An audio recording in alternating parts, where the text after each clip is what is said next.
conflicted. So today, I like to set goals for every meeting that I have and every webinar that I do.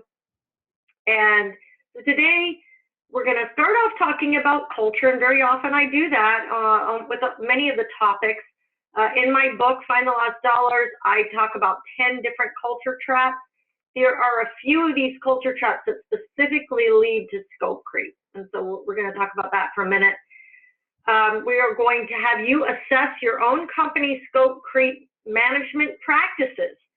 And I believe that if you focus in on scope creep, for most firms, it's about $100,000 to over $1 million a year. We have a little calculator I'm going to show you where you can figure out how much scope creep is costing your company. And then we're going to talk about 10 different areas where that you can look at and address regarding scope creep, and you're going to be rating your company on the worksheet in each of these 10 areas.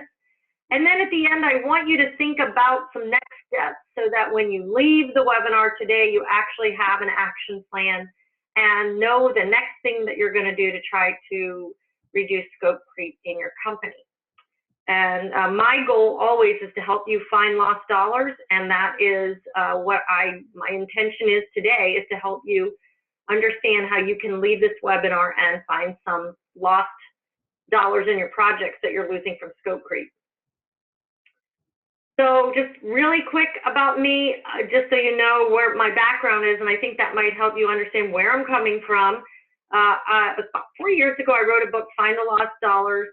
It is focused on helping A&E firms make more money in 9 areas of their business. And if you stick around to the very end, I'm going to give you a free copy of the book. So please stay till the end so that you can get your free copy of my book. I actually have a new abridged version of the book that I'm offering, and so it's quick read and give you a lot more in-depth ideas about how you can make more money in your firm. What I do every day is I go in and work with A&E firms and help teach them how to make more money. As Leanne mentioned a minute ago, we have an online course. We do these group discussions and meetings with project managers, firm leaders, business unit leaders, sometimes emerging project managers and others in the firm that are trying to get groomed for leadership someday. And we teach them how the business runs. And at the very end, I'm also going to take about 1 minute. I promise I'm not going to take much of your time. I'm going to take about 1 minute to kind of explain what that is and give you an opportunity to learn more about it. We're also going to really look at how we help A&E firms assess their business, because I think in order to improve your business, improve your scope creep practices, you have to figure out where you are now. So as Leanne mentioned, we have an assessment tool. And I am very focused on helping firm leaders increase the value of your firm, because the more money that gets built up in the value of your firm, it's better for your employees, it's better for all of your stakeholders, and it's actually better for your clients to have a good, solvent company to work with, and enables you to grow. And I also help clients fire bad clients. And I think a certain percentage of scope creep is actually due to having bad clients. Not all of it, believe me, not all of it, but some of it is. And so we actually are going to talk about that a little bit.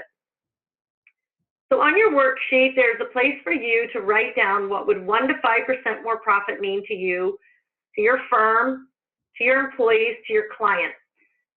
You may realize that I do this pretty much with every webinar that I do and every presentation that I do live.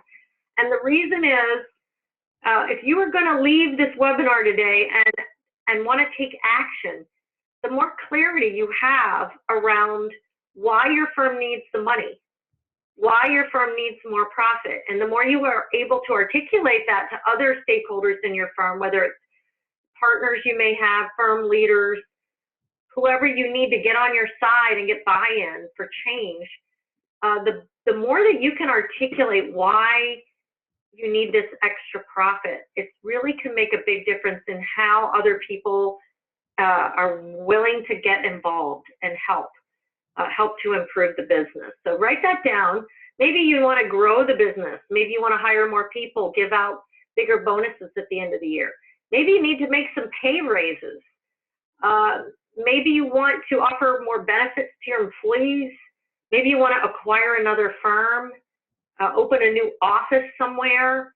There's a zillion reasons. Maybe you need a new website and you need the money for that. Whatever the reasons are, just be very clear that you know what they are.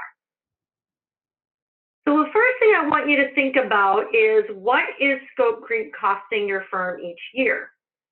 Many people don't realize how much it is. We actually have a little calculator. I'm going to show you that in a minute. For smaller firms, it's usually about $100,000 a year. If you're 50 and under. Larger, mid-sized firms, it's usually at least $500,000 is what I've seen across the board when I've done this analysis for different size firms. And for larger firms, big firms, it's about $1 million plus. And there have been firms I've seen that are way multiples of millions. So I think it's important for you to know that number and try to get a handle on, how much money are you really giving away on your projects? And so that's going to help you start to realize the impact that some of these improvements we're going to talk about today, how much impact they can really have on your company. On our website, we have what we call a scope creep calculator. You can go in there, you can put your numbers in. If you go to this URL, aecbusiness.com/scope-creep, and you can go in here. I'm going to show you this again, and also Leanne will be emailing this link out to you later on today. But you can go in and put in how many projects you work on, what's the average amount of each project, and what percentage of extra services that you're not recovering, and you can see that in this case, it's a lot of money. So I hope you'll have the opportunity to have a look at that. And again, I'm going to show you that again at the end. So first, we're going to talk about culture. And culture is basically what goes on at your firm every day. It's the behaviors that are rewarded, the behaviors that are allowed to happen. It's what people do when you're not looking. It's what's going on. And it's based on the values that your company has and the values that you reward, the behaviors that you reward in people every day. So, it's good to think about what your own culture is. And one way of figuring that out is to go to your About Us page on your website and see what it is your firm is advertising as your values. What are our firm's values? What are we proud of? What do we talk about every day? What do we talk about in our company meetings? We usually talk about great client service and relationships. We usually talk about quality, safety, reliability, friendliness, being dependable and reliable, being smart and innovative, and having great solutions. Very often what we don't talk about is profit, that we are running a business. And so our employees are focused on all of these things, not the business side of being in business and being a profitable architecture, engineering, environmental firm. So, there's some culture traps, and in the book I identify 10 culture traps. Most clients that we work with can usually relate to at least 6 of the 10. There is some money being lost in at least because of 6 of them. In some cases, it's all 10 of them, and I'm sure that you can identify with them. So I'm going to talk about 2 of them right now that are very much related to scope creep. The first one I call quality is everything. And what that really has to do with is that your client has a budget for the project.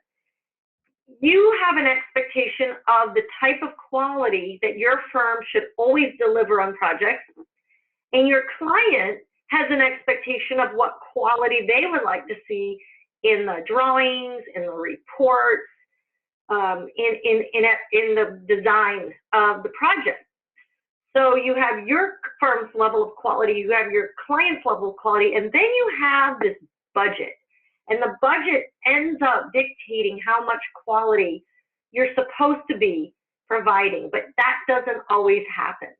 We go above and beyond because we want to have this level of quality, or sometimes it's because our client is asking for more quality than what they can afford.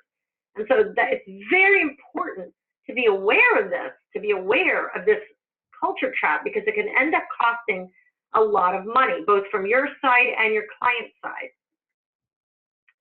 Another culture trap that really impacts scope creep quite a bit is what we call keep the client happy at all costs. What this means is we are all trained and taught in the professional service industry that everything the client says is right. We've got to keep the client happy. The customer's always right. Keep them happy. And so when a client asks for something, we jump, we deliver. We want to be responsive. And we don't ever want to get into a situation where we feel like our client is feels like there's conflict. So very often your employees, in their desire to keep your clients happy, they might be afraid to ask a client for money. They might be afraid to question why a client is asking for something outside the scope. They don't always have the language skills. They don't always have the knowledge of how to do that. And so in their desire to keep a client happy, they say yes. And that is often very much rewarded in many firms. And that is a lot of why scope creep occurs. You're trying to keep your client happy. That's, of course, a wonderful thing to do. We all want happy clients, but we also need to be profitable. And so balancing that is very often a huge challenge for your employees. We're going to talk about how to deal with that today.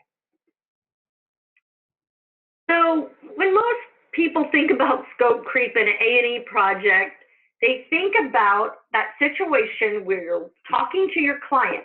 You're on site with the client calls you or emails you and says, can you do this? And at that moment of truth is when your employee has to figure out what to do. Very often what's happening is your employee isn't actually thinking to themselves, is this in the scope? They aren't always thinking about how much is this going to cost, or is this going to drive us over budget? Sometimes actually what they're thinking is, well, I'll give them a little extra now, we'll make up for it later. Have you heard that one before? I hear that a lot. But very often, that is one version of scope creep. And I think there are a lot more reasons why scope creep is happening in your firm. So let's talk about why it's happening. First of all, there's what I call self-inflicted scope creep. And self-inflicted scope creep is our fault. We are losing money on our projects due to scope creep, going outside the scope of the original estimate or scope of services that we've listed in our proposal or our contract. We are going over because of things that we're doing in our own firm, nothing to do with the client. Maybe we didn't do a very good job of defining the scope. It's too loose. The language is too loose. Maybe the estimate isn't detailed enough. It doesn't go down to a low enough level of work breakdown structure or detail. Maybe there's some misunderstanding with our client about what they wanted, what they're asking for, what their expectations are. Maybe there's poor internal communication. We haven't communicated with our team what we're supposed to be doing on the project. Maybe we just overall lack policies, processes. We don't know, our employees don't know how to do change orders, or they don't know when to do them, how to do them. Very often it's because our staff don't know what to say, so they're struggling. They want to keep the client happy, so they don't want to create conflict. There's often this very passive-aggressive behavior that goes on. And then also, back to the quality is everything culture trap, your employees' deep desire is to provide high quality. Even when you have a low-budget client with a really low budget that can't afford the level of detail that you might want to put into your reporting, and other things that you're delivering to them. So those are the ones that I consider self-inflicted. The ones that are client-inflicted, maybe you do have a bad client. You know, there are bad clients out there. Sometimes your client wants everything for free, and they will go out of their way to make you feel terrible.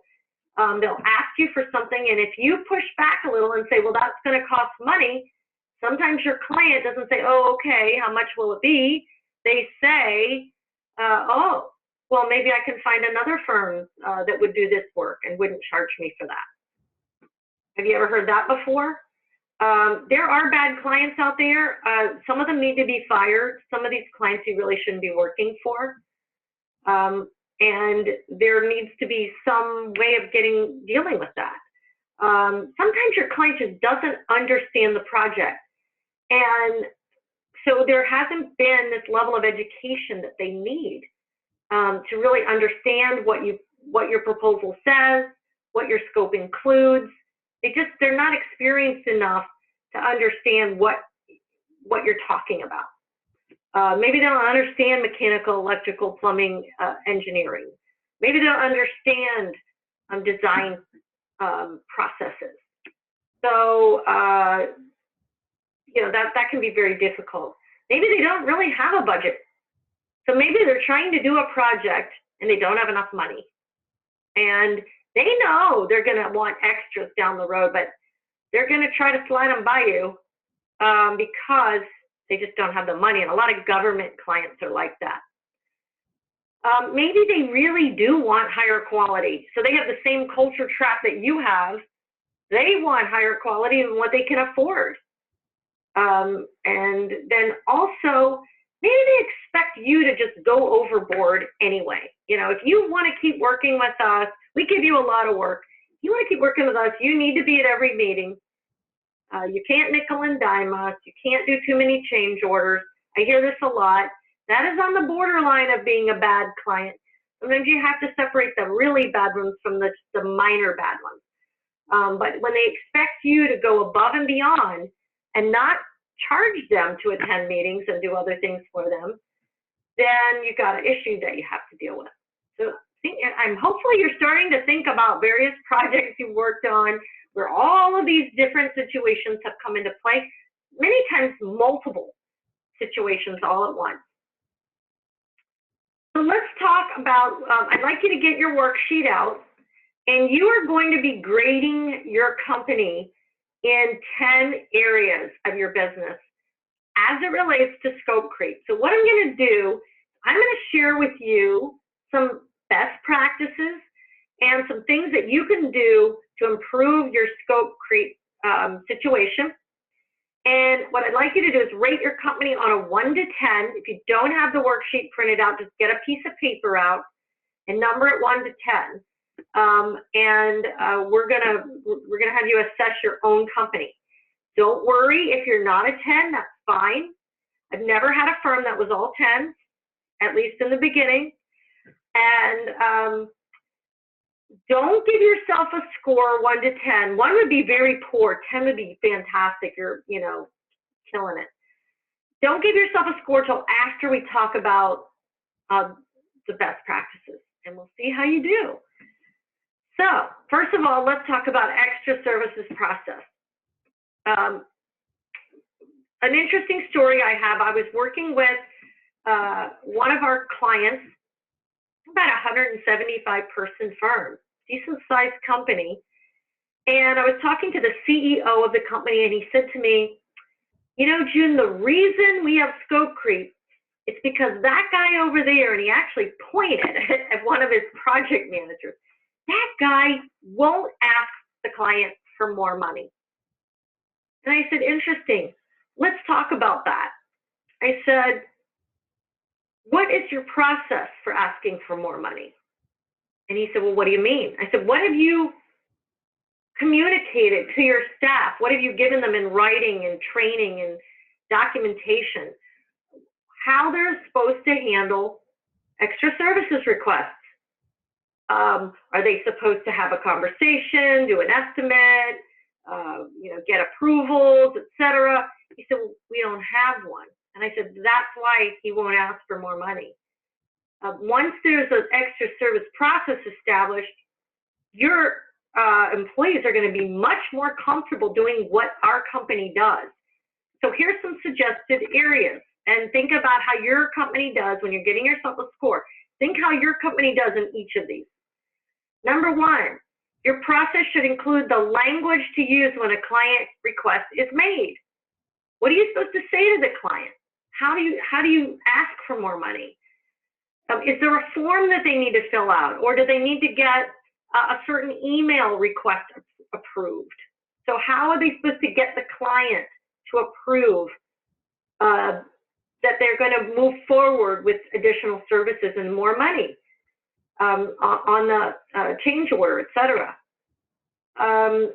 They need to have a process around how to develop the estimated cost. So what happens, what I see very often, is many people go quickly and just throw a price out. Oh, I think that's $5,000. And they find out later that it should have been $10,000. So that can cause scope creep within itself. And then, is there an internal approval process? Does somebody internally have to review the mini little scope of work and estimate and price and approval process for the change order? How are you going to get your client to approve it?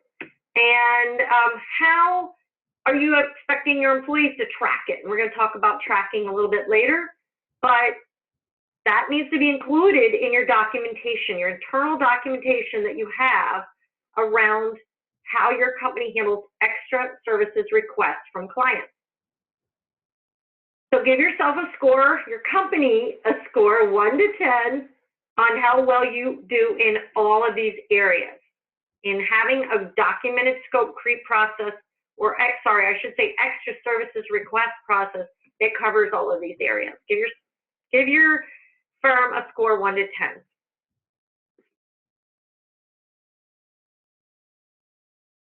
10. All right, number 2. So your client has in their mind how they view the project, and your employees have in their mind how they view the project, and they do the best they can to try to put a scope of services and an estimate together that matches what they believe the client needs and wants.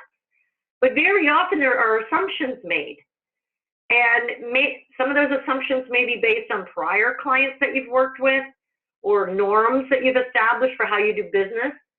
But very often, again, you may not have an educated client. And so there may be a lot deeper questioning maybe need to be done in order to really narrow down what your client really needs on the project, what they can afford, and what their expectations are about quality, meetings, and all kinds of other things. So what can you do about that? How can you understand your client's requirements better? I believe that having a discovery document is the key to understanding clients' requirements. That is a document that you put together that has lists of questions that you need to go through. Now, you may need different types of discovery documents for different types of projects, and they should be as detailed as possible. They need to ask questions about the design process, revisions, level of quality, meetings.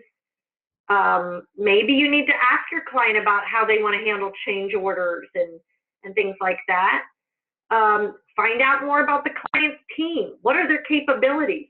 Because if you find out that your client's team doesn't have great capabilities, you may need to go into a lot more detail and do more education with your client. And then also, if you're going to be in a competitive situation where maybe there is another firm that's involved in competing, maybe there's questions you can ask that can give them a better idea what their expectation is about either prior firms they've worked with and what they liked and didn't like. They may not tell you who, but they might tell you what. And any kind of information that you can gather that'll help you to be more competitive.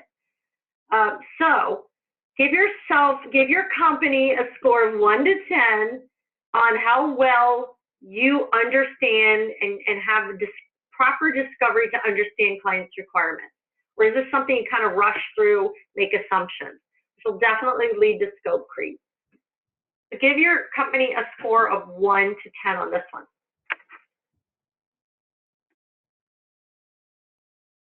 Okay, so next we're going to talk about estimating. And what I basically see with estimating is many firms have multiple people within the firm that do estimating. Some of the things that I see that could definitely be improved, the estimates aren't done to enough detail.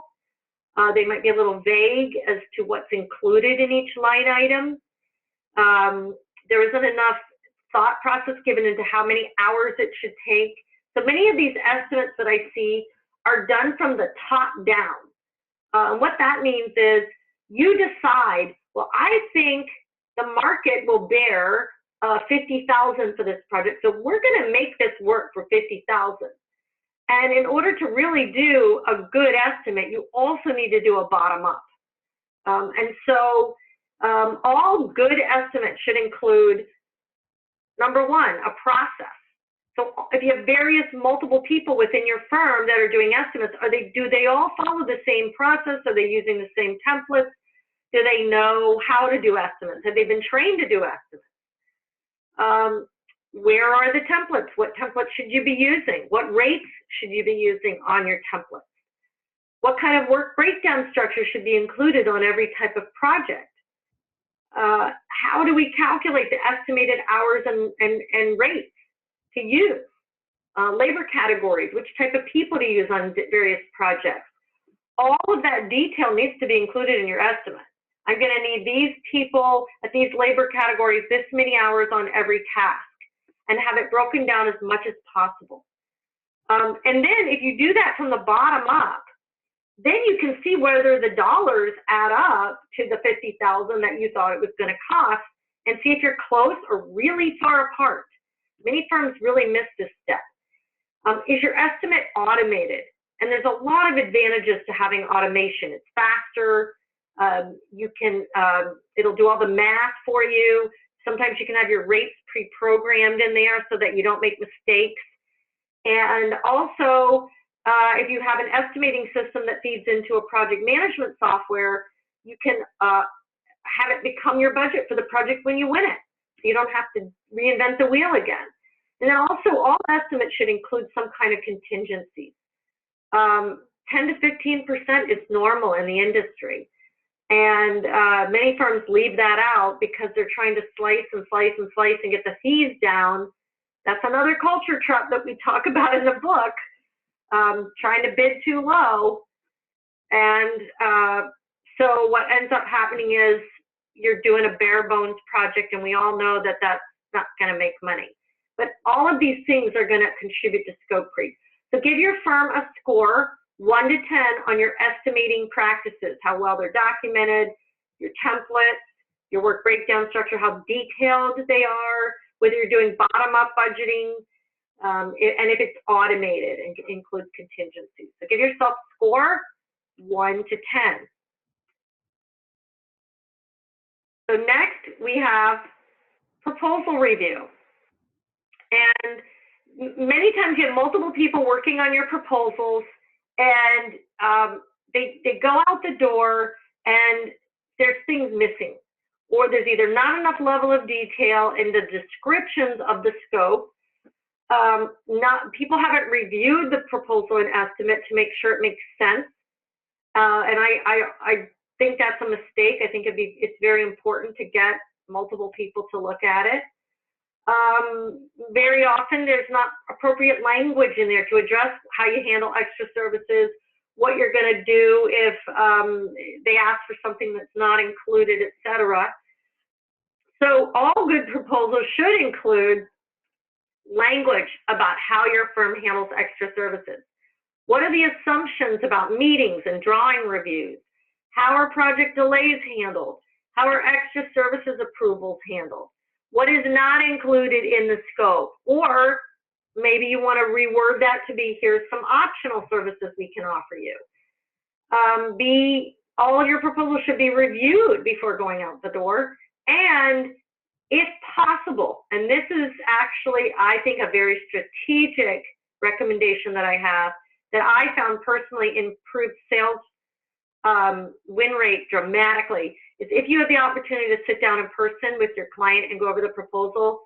Not only will you clarify a lot of issues and assumptions that are made on both sides, but it gives you the opportunity to educate them even more. So give your company a score of 1 to 10 on how well you address, how well your proposal addresses the issues related to scope creep. All your assumptions, what's included, not included, and is it being reviewed before going out the door and being reviewed with your client. Give yourself a score 1 to 10. And again, don't worry if you're not a 10, because what that means is there's money to find. There's improvement that you can make, and that improvement will directly relate to less scope creep and more money. So it's actually a good thing. If it was a 10, that means you couldn't possibly do it better. Okay. So number 5, team communication. I read a statistic once for the A&E industry. It was in one of the industry surveys that said 48% of A&E firms don't share the total scope of services with their staff or with the entire team. And I personally believe this is a huge mistake. Think about it from your employee standpoint. Are they getting these little assignments here and there? Nobody's really explaining the big picture. Do they know how to recognize scope creep? Do they really understand what your project is and what you're going to be doing on the project? Team communication is very, very important. And so some recommendations that I have: focus on your kickoff meeting as an opportunity to really convey all the information that you need. Your kickoff meeting should have an agenda. They should include as many people from the team as possible. And you should be reviewing your scope of services, explaining it if necessary, any contractual requirements. So if you're dealing with a government agency, maybe there's regulatory requirements involved, or maybe there's safety requirements. Your roles and responsibilities. So who is doing what on the project? Because part of scope creep is also caused by somebody thinking they have 20 hours to do something and really they have 4. And so scope creep is also just the project blowing up because, again, over-delivering, trying to add more quality to the project, etc. You should also be going over your timeline and your deliverables so everybody is very clear about this is what we do on our project. So give your company a score of 1 to 10 on your team communication regarding the scope of services, contractual requirements, timeline, deliverables, and roles and responsibilities. Everyone on your team is involved in.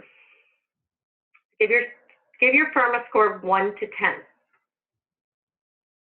Okay, we're halfway through. Hopefully, you're starting to get a picture of where we're going with all this. That scope creep is a lot of different things. We've only hit 5 of them so far. We got 5 more to go. So number 6, how does your firm track extra services? What happens when your employees, and you all know this, when your employees are filling out their timesheet, they consider the timesheet to be kind of a drag. They don't like doing it. Then they got to sit down there and figure out, what was I doing? If they're not doing their timesheets daily, then they're probably guessing at the end of the week or Monday morning when they're due, to be submitted.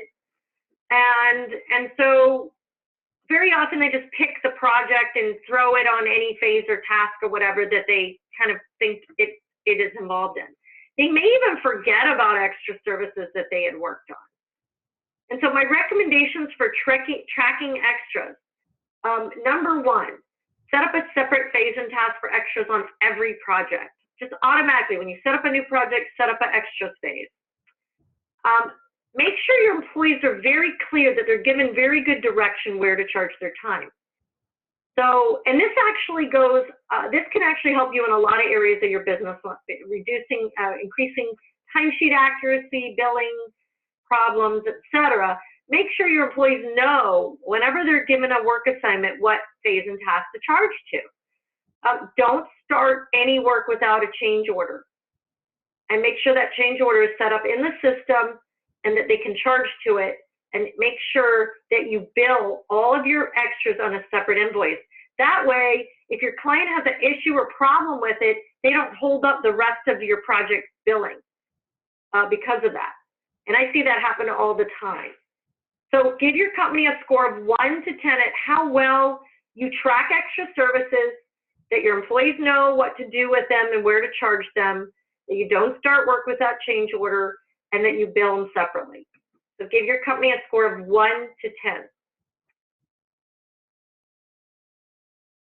All right, number 7, monitoring your projects more closely to try to catch extra services when they occur. And so this means that your project managers have to be pretty diligent about really understanding who's charging to my job, what were they doing, did they spend too much time, why are they spending too much time, what's going on a more regular basis.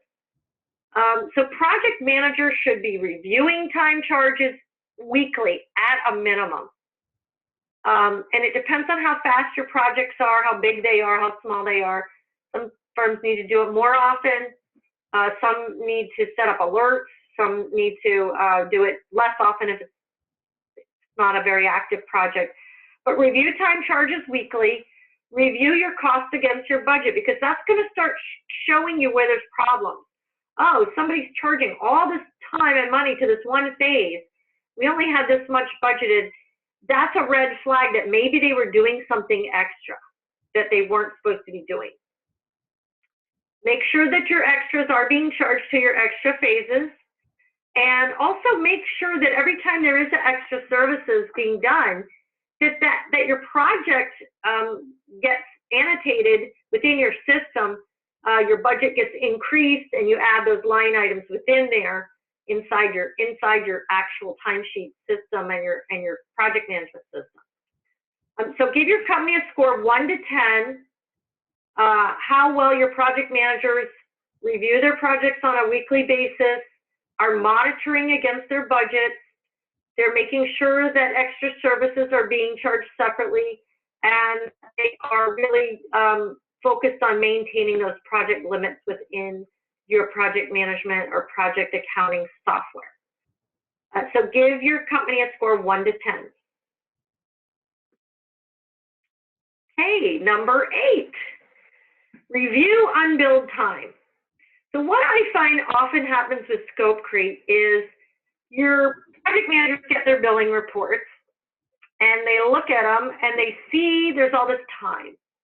And they say to themselves, well, I'm going to wait until this is finished, or this deliverable gets done, or that happens, or the client's pissed off at me this week, so I'm going to wait a few weeks. I'm going to bill it next month. So what ends up happening with a lot of extra services is they get put on hold. And they sit there, and they sit there. And I'll tell you, one of the things I forgot to tell you when I was going through my bio is I was a Dell Tech partner for 25 years, implemented hundreds and hundreds of systems. And I'll never forget, back in the 90s, I went into this fairly decent-sized architecture firm, and one of the principals there told me that he was looking for why his revenues weren't as high as he expected. And he was looking and looking and looking, and then he finally was able to run this work in process report, and he found $1 million of time that had been on hold. Some of it was over 120 days old. So my recommendations for unbilled time: review aged work in process so you can see how old the held time is. And then you need to start questioning, why are we holding this time? Make sure you are billing that held time as quickly as possible. There needs to be a lot of communication with your PMs about that, and really talking to them about it, and really discouraging any time from being held ever. And they may not only be holding time, but they may be holding invoices. So if there's extra services invoices sitting there, they may just be getting bigger and bigger and bigger and not being sent. And so just try to figure out what's going on with that, because that could be a lot of money. So give your company a score of 1 to 10 at how great you are or how good you are at managing unbilled time and making sure your managers aren't hiding those charges from being billed to clients. Give yourself a score 1 to 10.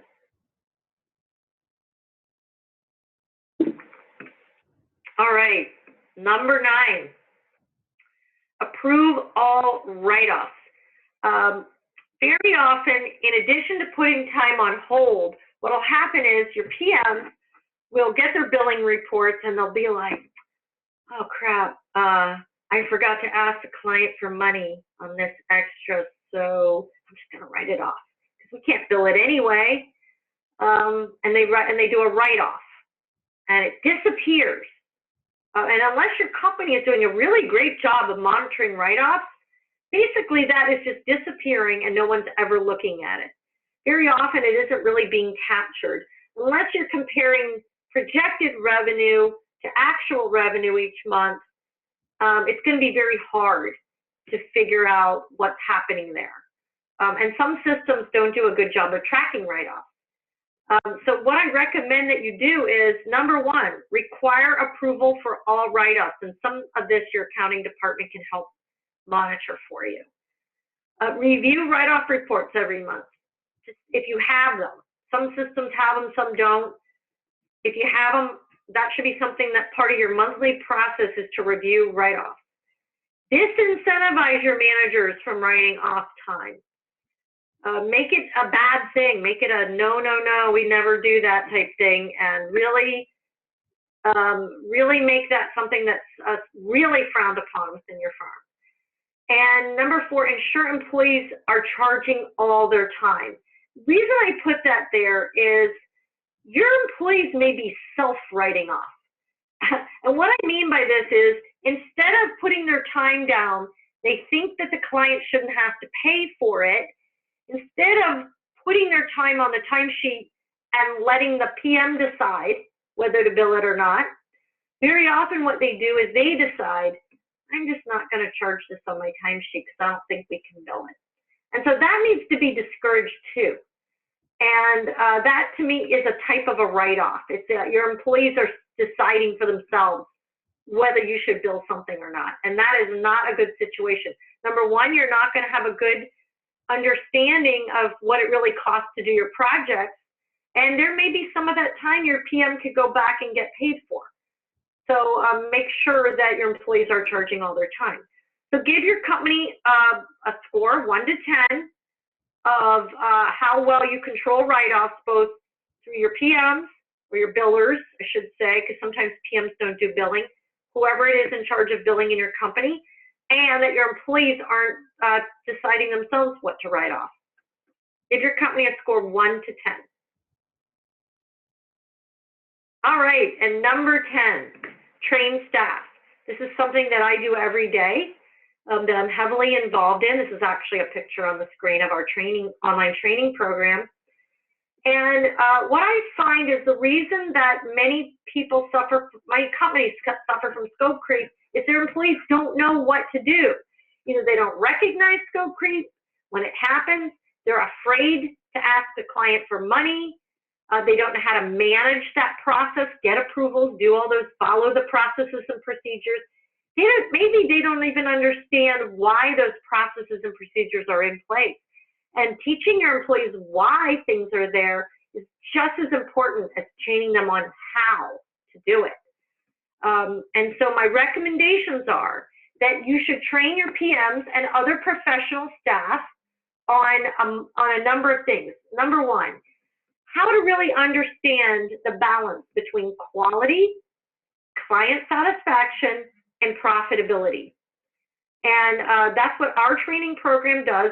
We teach professional staff about quality versus keeping clients happy, and why it's important for your company to make a profit, and why you're entitled to get paid for all of those extra services that you're delivering. All the services that you deliver are providing a great value to your client's project, and your employees need to learn the importance of that and how important it is for your company to make a profit. They need to learn how to pick the right projects so you don't end up with terrible low budget projects with bad clients. They need to learn how to prepare better scopes, estimates, and proposals so that your scope of services is clearly delineated, your estimate has a bottom-up done, and they need to know how to do that, and how to prepare proposals with the right language and inclusions, et cetera, and assumptions lined out so that you don't run into those issues we were talking about earlier, expectations and requirements. They need to learn how to recognize and control scope creep. Maybe they never even thought about it. Is this in the scope or not? They just say, oh, the client asked for it, I must do it. Their PMs in particular, they need to learn how to control your project budget and how to do that. They need to learn how to talk with clients. So a lot of what we do when I work with clients is we do role playing.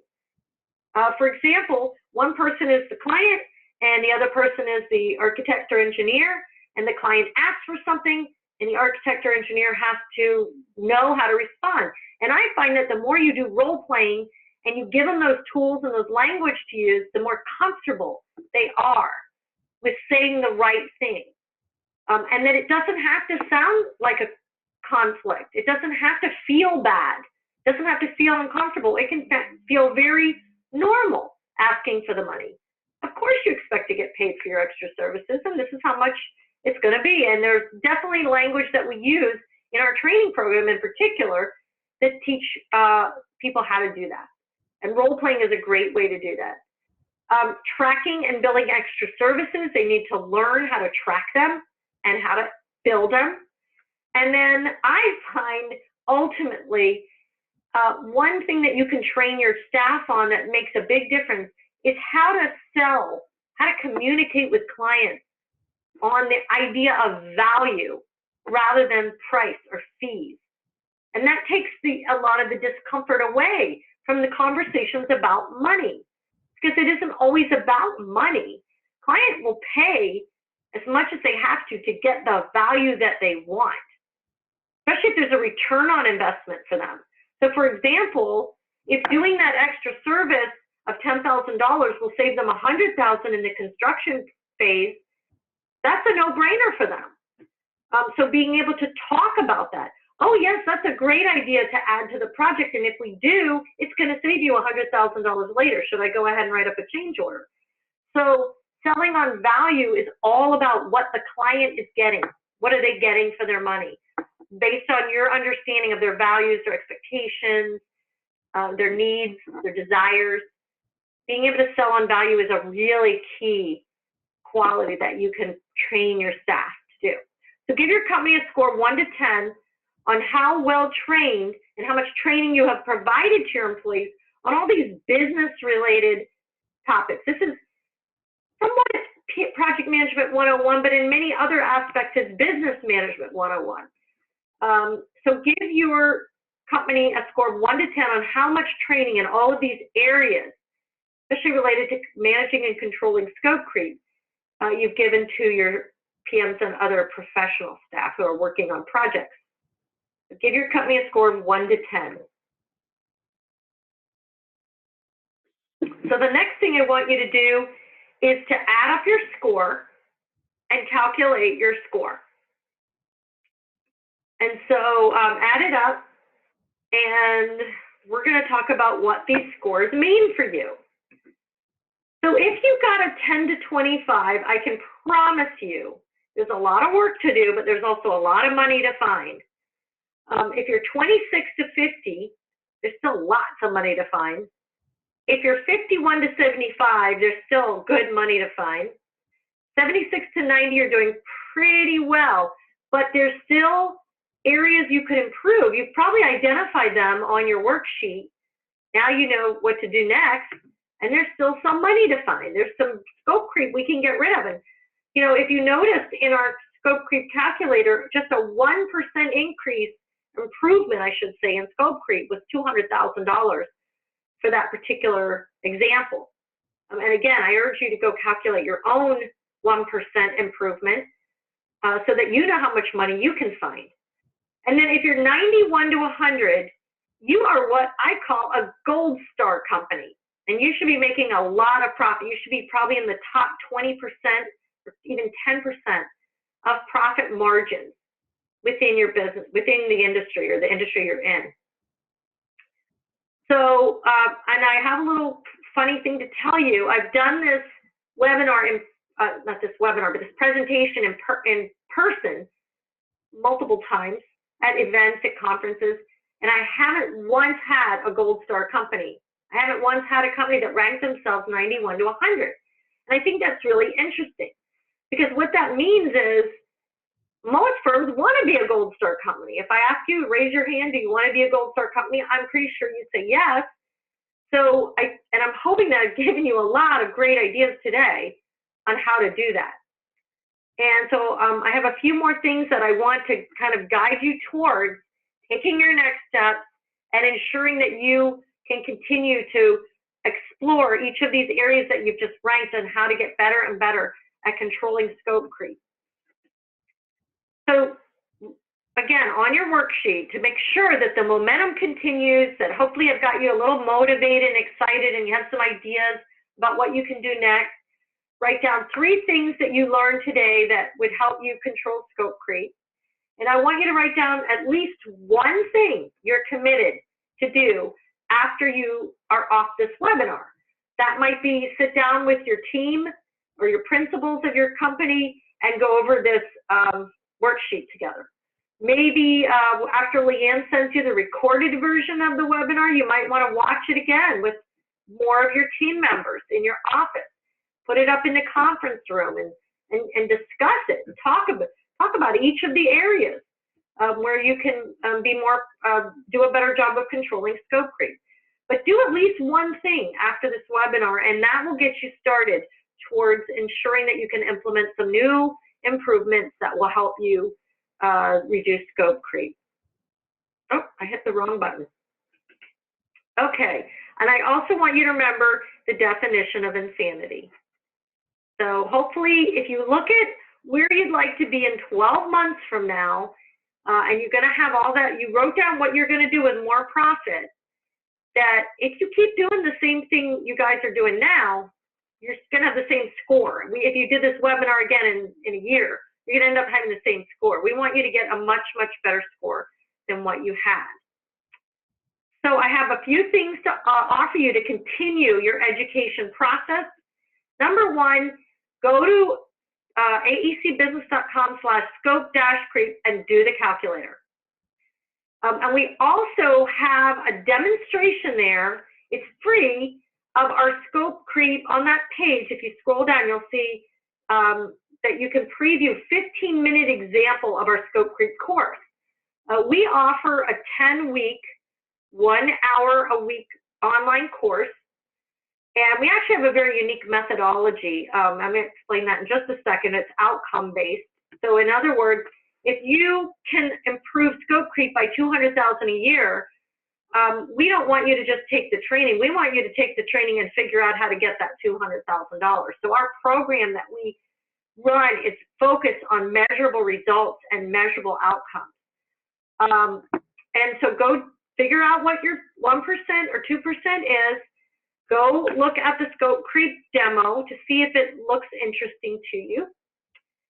And then you can learn more about our, what we call 10 Weeks to Higher Profits. It's a Find the Lost Dollars AEC Business Management Training Program.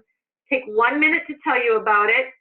We have, in 10 weeks, 10 courses that are going to teach your employees how your business makes a living. Every one of the 10 courses is focused on profitability, how to improve your profits.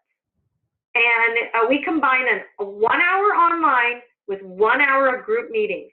And in just 2 hours a week, in 10 weeks, you can massively transform the mindset and behavior of your employees and change the culture of your company so people are focused not just on quality and keeping the client happy, they're also focused on profitability. And that is our goal with this program. We have a full money-back guarantee on our program as well. So we are offering a webinar next week on the 12th. And Leanne will be, don't worry about having to write down this entire link. We're going to be sending you a copy of the slides. after the webinar, and we're also going to be sending you the recorded version here, so that if you have other people in your company that want to see it or you want to watch it again, you can. So you're going to get the recording, and we're also going to send you this link so that you can sign up for our webinar next week, next Thursday, entitled How to Train Your Employees to Make More Money. And in that webinar, we're going to explain the 10-week program in more detail. We're going to show you the training program and our assessment tool and explain why it works and show you examples of other A&E firms that have done it. We've worked with about 79 A&E firms in the last 2 years, helping them make more money. And we've had a 100% success rate. Every one of those firms has seen improvement in their staff's behavior. They've seen examples of how they've improved their business operations and areas where they've made more money. And if you think about it, that $200,000 is $200,000 a year, every year. In 5 years, that's $1 million. So it's well worth your time to explore. Now, this may not be right for every firm out there. And I only want to work with companies that are going to be highly successful. That's why we have a 100% success rate, because we only work with firms that we know we can help you find at least $100,000 or more in a short period of time. And it's not that hard to do if your leadership is committed and you're very focused and you have your employees commit to try to improve their behavior. So if you're interested in learning more about our program and how to train your employees to make more money, please sign up for our webinar next Thursday, October 12th. And again, you will be getting a link to register for the webinar in the email from Leanne. If you don't see the email by the end of today, check your junk mail, because sometimes, for some reason, Leanne's emails don't always get through to you. And I'd love to connect with you. You can call me. You can email me. I would also love it if you would link in with me. I have over 5,400 LinkedIn connections, many of them in the A&E industry. That would expand your network greatly if you can connect with me on LinkedIn. Also follow me on Twitter, and check out our website, aecbusiness.com, if you also would like to learn more about our assessment and our training program.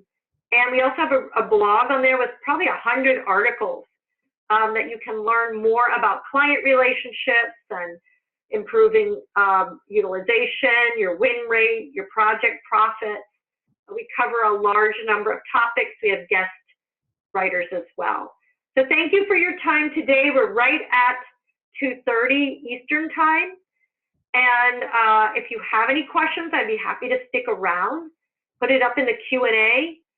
We'd be happy to answer any questions. Otherwise, I hope you'll sign up for our webinar next week. Thank you very much for your time today.